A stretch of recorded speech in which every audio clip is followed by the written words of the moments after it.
الحمد للہ وحدہ والصلاة والسلام علی من لا نبی بعد اما بعد فاعوذ باللہ من الشیطان الرجیم بسم اللہ الرحمن الرحیم۔ دینی بھائیو، رمضان المبارک کا یہ متبرک مہینہ سایہ فگن ہوا اور اب اپنے آخری عشرے میں داخل ہو چکا ہے۔ شب قدر کی رات بھی اسی عشرے میں ہے۔ رمضان المبارک میں فرائض سے پہلے اور ان کے بعد کی سنتوں اور اسی طرح نماز چاشت کے علاوہ قیام اللیل کا بھی خصوصی اہتمام کرنا چاہیے، جیسا کہ رسول اللہ صلی اللہ علیہ وسلم اس کا اہتمام فرمایا کرتے تھے۔ حضرت ابو ذر رضی اللہ عنہ بیان کرتے ہیں کہ ہم نے رسول اللہ صلی اللہ علیہ وسلم کے ساتھ رمضان کے روزے رکھے۔ آپ صلی اللہ علیہ وسلم نے ہمیں اس دوران قیام نہیں کرایا، یہاں تک کہ صرف 7 روزے باقی رہ گئے۔ چنانچہ آپ صلی اللہ علیہ وسلم نے 23 کی رات کو ہمارے ساتھ قیام کیا اور اتنی لمبی قرات کی کہ 1/3 رات گزر گئی۔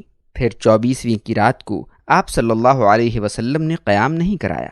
پھر 25ویں رات کو آپ صلی اللہ علیہ وسلم نے قیام کرایا، یہاں تک کہ آدھی رات گزر گئی۔ تو میں نے کہا، اے اللہ کے رسول، کاش آج آپ ساری رات ہی قیام کراتے۔ رسول اللہ صلی اللہ علیہ وسلم نے جواب دیا، جو شخص امام کے ساتھ قیام کرے یہاں تک کہ امام قیام ختم کر دے تو اس کے لیے پوری رات کے قیام کا اجر لکھا جاتا ہے۔ پھر 26ویں رات گزر گئی اور آپ صلی اللہ علیہ وسلم نے قیام نہیں کرایا۔ پھر 27ویں رات کو آپ صلی اللہ علیہ وسلم نے قیام کرایا اور اپنے گھر والوں اور اپنی ازواج مطہرات یعنی اپنی بیویوں کو بھی بلا لیا اور اتنا لمبا قیام کرایا کہ ہمیں سحری کے فوت ہو جانے کا خطرہ پیدا ہو گیا۔ یہ حدیث ترمذی میں ہے اور امام ترمذی نے اسے حسن قرار دیا ہے۔ یہ حدیث ابو داؤد میں بھی ہے، نسائی میں بھی ہے اور ابن ماجہ میں بھی۔ علامہ البانی نے اسے صحیح کہا ہے۔ اسی طرح حضرت نعمان بن بشیر رضی اللہ عنہ بیان کرتے ہیں کہ ہم نے رسول اللہ صلی اللہ علیہ وسلم کے ساتھ 23ویں رات کو تہائی رات تک قیام کیا، پھر 25ویں رات کو آدھی رات تک کیا اور 27ویں رات کو اتنا لمبا قیام کیا کہ ہمیں یہ گمان ہونے لگا کہ شاید آج ہم سحری نہیں کر سکیں گے۔ نسائی۔ علامہ البانی نے اسے صحیح کہا ہے۔ واضح رہے کہ قیام اللیل کوئی الگ نماز نہیں، نماز تراویح بھی قیام اللیل ہی ہے، اس لیے خصوصاً آخری عشرے میں نماز تراویح لمبی پڑھنی چاہیے، جیسا کہ رسول اللہ صلی اللہ علیہ وسلم نے 23، 25 اور 27 کی راتوں میں صحابہ کرام رضوان اللہ علیہم اجمعین کو لمبی نماز پڑھائی۔ پورے رمضان المبارک میں ہمیں تہجد کا اہتمام کرنا چاہیے، قیام اللیل کا اہتمام کرنا چاہیے، تراویح کا اہتمام کرنا چاہیے۔ بارہا ہم دیکھتے ہیں کہ لوگ 8 اور 20 کے چکر میں لڑتے رہتے ہیں۔ کبھی اس بات پر بھی غور کیا جاتا کہ تمہیں جو میسر ہے اس سے فائدہ اٹھا لیتے۔ ٹھیک ہے، نبی کریم صلی اللہ علیہ وسلم نے وہ 3 دن 8 ہی رکعت تراویح پڑھی تھی، لیکن یہ نفل نماز ہے۔ 20 پڑھو، 50 پڑھو، 100 پڑھو، پڑھو تو صحیح۔ نماز پڑھنے کے بجائے لڑنا جھگڑنا اور پھر نفل نماز کے بارے میں اس طرح کی غیر ضروری بحثیں، کیا مطلب ہے؟ دینی بھائیوں، اس پرفتن دور میں جہاں تک ممکن ہو سکے ایسے اختلافی مسائل جس میں دونوں طرح کی گنجائش موجود ہے، جس میں اختلاف کر کے کچھ ملنے والا نہیں، صرف کج بحثی ہوگی، اس پر بات کرنے سے کیا فائدہ؟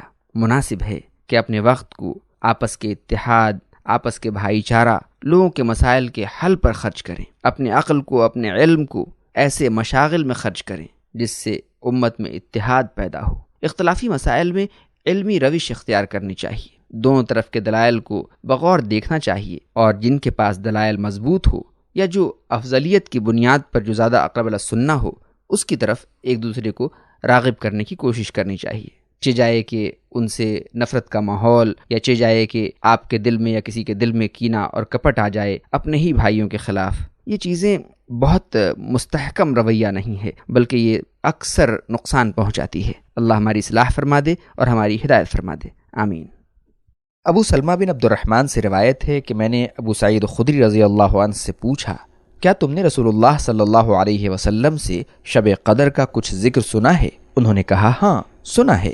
ایسا ہوا کہ ہم نے رسول اللہ صلی اللہ علیہ وسلم کے ساتھ رمضان کے درمیانی عشرے میں اعتکاف کیا۔ حضرت ابو سعید نے کہا، ہم 20ویں تاریخ کی صبح کو نکلے۔ انہوں نے کہا، پھر آپ صلی اللہ علیہ وسلم نے ہم لوگوں کو 20ویں تاریخ کی صبح کو خطبہ دیا۔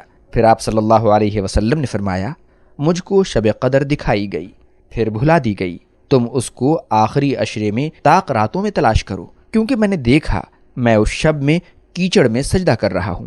اور جس نے رسول اللہ صلی اللہ علیہ وسلم کے ساتھ اس سال اعتکاف کیا ہو وہ پھر اعتکاف کرے۔ یہ سن کر لوگ مسجد میں لوٹ آئے۔ اس وقت آسمان میں بادل کا ایک ٹکڑا بھی دکھائی نہیں دیتا تھا، لیکن ایک بادل کا ٹکڑا آیا، پانی برسا اور نماز کی اقامت ہوئی۔ رسول اللہ صلی اللہ علیہ وسلم نے کیچڑ میں سجدہ کیا، یہاں تک کہ میں نے کیچڑ کا نشان آپ صلی اللہ علیہ وسلم کی ناک اور پیشانی پر دیکھا۔ بخاری کتاب الاعتکاف حدیث نمبر 9۔ شب قدر کی اس قدر فضیلت ہے کہ اس فضیلت سے فائدہ نہ اٹھانا یہ تو بہت بڑی کمی ہے، اور اس کو پانے کے لیے اگر کوئی اعتکاف کرے تو اس سے بڑی بات اور اس سے اچھی بات کیا ہو سکتی ہے۔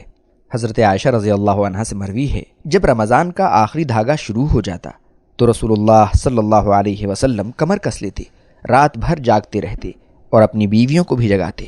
عائشہ رضی اللہ عنہا سے مروی ہے کہ نبی کریم صلی اللہ علیہ وسلم آخری عشرے میں اتنی محنت کرتے کہ جتنی دوسرے دنوں میں نہ کرتے۔ اعتکاف کرنے والا معتکف میں کب داخل ہو؟ 20ویں رمضان المبارک کی شام کو اعتکاف کرنے والا مسجد میں پہنچ جائے اور اگلے روز صبح فجر کے بعد اعتکاف کی جگہ میں داخل ہو جائے۔ جمہور ائمہ اربعہ اسی کے قائل ہیں۔ اس کے دلائل اس طرح ہیں۔